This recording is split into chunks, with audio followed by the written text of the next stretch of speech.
दोस्तों आज की कहानी है भाभी अब से मेरी बहुएं भी है आपकी बहुओं की तरह खिलखिलाएगी मुस्कुराएगी। दोस्तों कहानी शुरू करने से पहले अगर हमारे चैनल को सब्सक्राइब नहीं किया हो तो कर लीजिए ताकि आपके पास पहुंचे हर रोज नया वीडियो।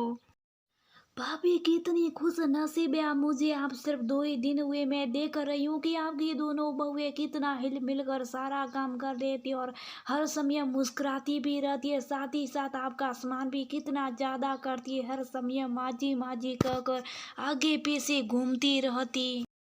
राधिका भैया के भैया दूज का टीका करने के लिए आई थी और उसको सुलोचना की बहुओं का व्यवहार बहुत ही अच्छा लग रहा था। सबसे वो आई देख रही थी कि वो लोग सुलोचना से कुछ भी किसी काम के लिए पूछती तो सुलोचना यही जवाब देती कि तुम लोगों को जो सही लगे वो कर लो, हमसे पूछने की क्या जरूरत। लेकिन वो तो बहुओं से नाराज हो जाती है। अगर बहुएं उसे पूछे बिना कोई निर्णय ले लेती तो सुलोचना बैठे बैठे उनके रसोई के काम में भी यथासंभव मदद कर देती। उसने बहुओं के आने के बाद रसोई में झांकना ही छोड़ दिया और तो और अभी अभी दीपावली वाले दिन जबकि इतना बड़ा त्योहार तो खुद को शाम से ही खुद पूजा के लिए सज धज कर बैठ गई और बहुएं देर तक रसोई में जुटी रही तो पूजा का मुहूर्त हो जाने के कारण उनको ढंग से तैयार होने का समय भी नहीं मिला और उसके चेहरे बूझे बूझे से रहे। लेकिन राधिका को उस सब से कोई मतलब ही नहीं था और सुलोचना भाभी तो कितना ज्यादा बहुओं का ख्याल रखती हैं।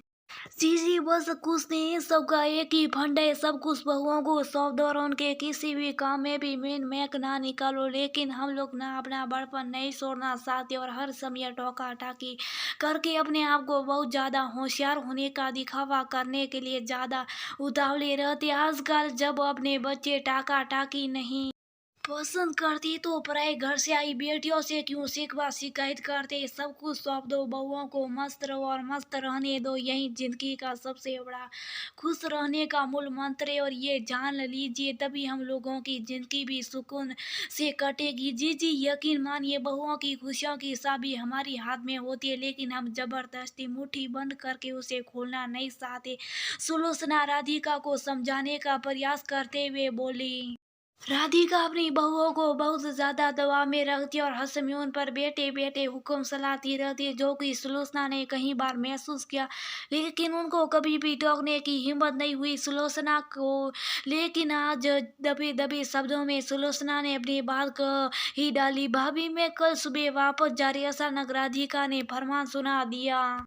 इतनी जल्दी जी लेकिन आपने तो कहा था कि 10-12 दिन तक हम लोगों के साथ ही रहेगी। भाभी देर आए दुरुस्त आए अब से मेरी बहुएं भी आपकी बहुओं की तरह खिलखिलाएगी मुस्कुराएगी इसलिए मुझे तुरंत अपने घर वापस जाना है कहीं ऐसा ना हो कि ज्यादा देर हो जाए। राधिका ने सुलोचना का हाथ पकड़कर उसके गले लगाते हुए कहा भाभी आपने मेरी बहुओं की खुशियों की चाबी दे दी। सुलोचना ये सुनकर बहुत खुश हो गई क्योंकि जीजी के स्वभाव का एक नया आगाज हो चुका था।